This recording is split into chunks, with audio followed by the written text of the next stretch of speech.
Haleluya. Kisah 14 ayat 22.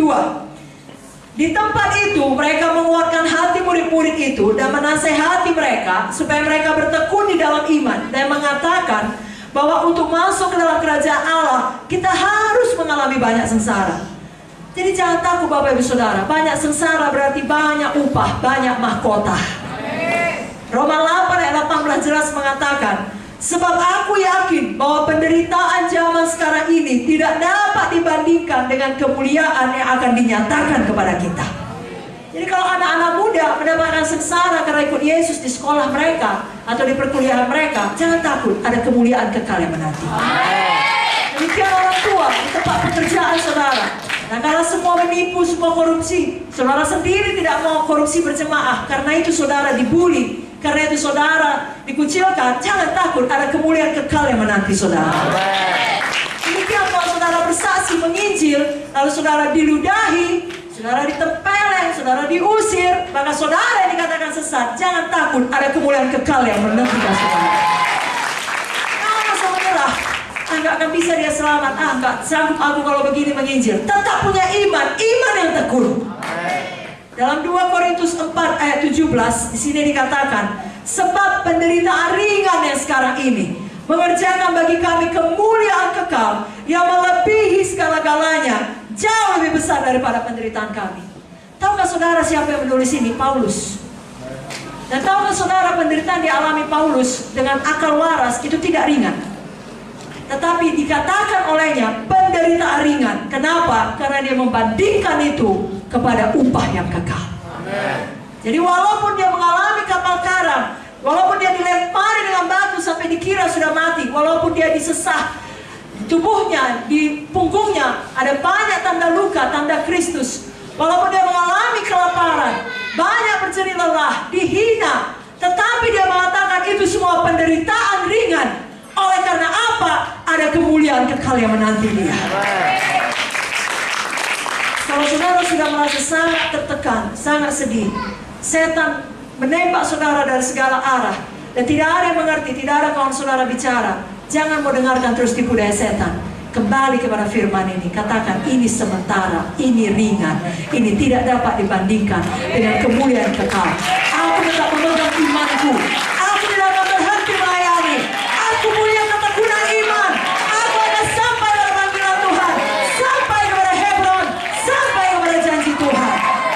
Kalau mau katakan amin, katakan amin lebih kuat.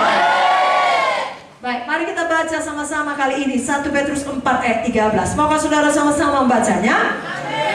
Bukalah Alkitab saudara dari 1 Petrus 4 ayat 13. 1, 2, 3, ya. Sebaliknya bersukacitalah sesuai dengan bagian yang kamu dapat dalam penderitaan Kristus, supaya kamu juga boleh bergembira dan bersukacita pada waktu Ia menyatakan kemuliaan. Bagaimana kita harus lakukan kalau kita dalam penderitaan karena Kristus? Bersuka. Semua katakan bersuka. Bagaimana harus kita lakukan kalau kita dalam penderitaan karena Kristus? Lebih kuat lagi, bagaimana? Coba dulu tunjukkan muka yang bersukacita pada kiri kanan. Malam hari ini semua kita mau seperti Kaleb, amin. Walau berapa lama pun waktunya, saya berdoa janganlah kita sampai 45 tahun menunggu. Ya, tapi kalau Kaleb pun bisa, kita pun bisa berapa lama pun itu. Tahukah saudara, dia yang paling tua, cuma satunya kawannya yang sama umurnya kira-kira, cuma Joshua. Lalu semua yang lainnya lebih muda dari dia, puluhan tahun lebih muda dari dia. Tapi justru dia yang paling tua ini berkata, berikan padaku Hebron. Dia tidak takut menghadapi raksasa. Dia tidak takut berperang. Dia bukan berkata dulu sudah kulakukan, sekarang harus kulakukan lagi, mulai lagi dari awal. Tidak, semangat dia berperang. Saudara juga demikian. Jangan takut menghadapi raksasa dalam hidup ini. Jangan bilang hanya orang muda yang bisa menghadapi raksasa. Tidak, orang muda ada, Daud. Orang tua pun ada, Kaleb. Dengan kata lain, tua muda siapa saja kita mengalahkan raksasa. Katakan Anda lebih kuat lagi. Dalam hidup ini akan ada banyak kesempatan untuk menyerah, untuk tidak bertekun dalam iman. Dan tiap kali kesempatan itu datang, saudara hanya perlu lakukan satu, jangan diambil. Amin saudara. Bapak Ibu Munte ini sejak memulai sidang Tuan GKI, tadi sekelumit saja sudah dikatakan memperoleh izin pun sangat sulit saudara. Tapi saudara tahu, seiring perjalanan membangun gereja kemenangan iman Indonesia ini, ada banyak kesempatan untuk berhenti. Kenapa? Karena ada banyak pengkhianatan. Ya, ada banyak sekali tantangan, baik dari sesama orang yang mengatakan dirinya anak Tuhan, ataupun dari luar lingkup orang-orang percaya, dari dalam gereja, dari luar gereja, dari mana-mana. Ada banyak pengkhianatan, ada banyak fitnah. Bapak Mute dan Ibu Mute sama-sama dengan kami mengalami peristiwa pemboman, ditembak saudaraku. Segala macam terjadi, bisa menyerah tapi tidak mau menyerah. Tetap bertekun dalam iman. Sudah segala macam dibilang tentang Bapak Mute atau Ibu Mute, tapi apa yang dilakukan oleh keduanya? Tetap tekun di dalam iman, tetap kerjakan panggilan Tuhan. Yang dilakukan Bapak Mute sampai dia pulang ke surga, dan dilakukan Ibu Mute sampai hari ini, dan saya percaya sampai Yesus datang, itu juga yang kita lakukan. Kalau katakan amin lebih bersemangat. Ibrani 10 ayat 38-39, kita baca lagi ayat ini sama-sama. Oke, 35 kata Ibu Munte, dari 35, 1, 2, 3, ya.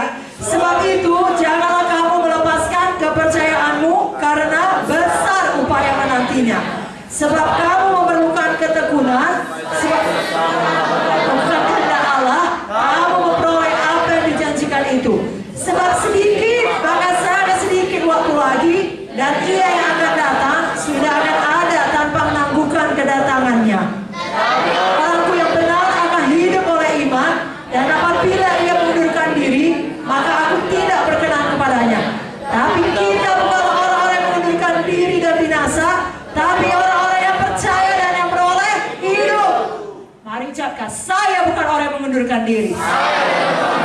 Lebih kuat lagi, katakan kepada Tuhan, bahkan biar setan juga dengar, saudaraku. Saya bukan orang yang mengundurkan diri. Saya tidak akan binasa. Saya orang yang percaya.